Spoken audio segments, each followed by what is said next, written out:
nation, we're known as the best. The Kuntz High School cheerleaders may seem like typical teenage girls. In reality, they're anything but. Take a look at these banners the Kuntz football players run through just before their games.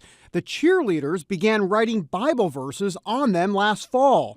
I had a chance to meet up with the team, and I asked them why they boldly decided to put their faith on display. We're just all Christians, and we believe that the Bible is from God, and so if it's from God, why not? That's what we were thinking. Like, it's a positive message and it's uplifting. The girls' zeal for God's word was so contagious that it not only inspired their own football team, it caused the opposing teams to want to do the same thing. They also began writing scriptures on their banners. But a national atheist group, the Freedom from Religion Foundation, filed a complaint with the superintendent. They said Bible verses should not be displayed at football games because that basically meant the school was supporting a particular religion. The Texas Association of School Board Lawyers agreed. The cheerleaders said that was a violation of their free speech, and they filed a lawsuit. Their attorney, David Starnes, is working with Liberty Institute on the case. This case is really all about the rights of students to express their sincerely held religious beliefs at school. The United States Supreme Court said that students do not leave their constitutional rights at the schoolhouse gate. The case went to court last October, and a judge ruled the cheerleaders could continue to write scriptures on the banners for the rest of the football season. Late last month, the school board brought the issue before the community to hear their opinions.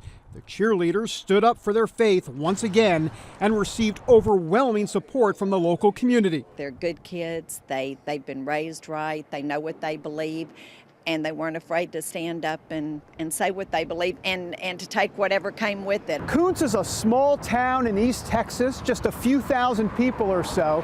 As a matter of fact, the town's claim to fame is that they are home to the only pair of married armadillos in the entire world.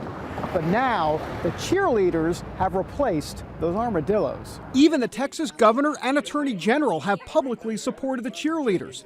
The attorney general honored them at a recent banquet, and he told me he is proud of the girls for standing on the founding principles of this country. When you have the courage of your convictions, you can be a messenger for the entire world. These are girls who one day were cheerleaders, and they were transformed into community leaders. Texas and this country are better and prouder because of them. What's going on in the school? What is everybody saying in the school? Are you guys like, you guys are like the cool, famous cheerleaders, aren't you? We're still the same people we always were. I mean, this has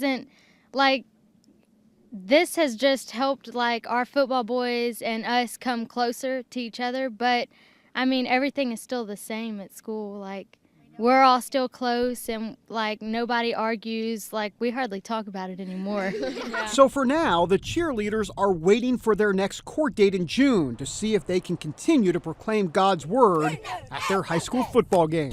K-H-S-O, yeah. David Brody, CBN News in Kuntz, Texas.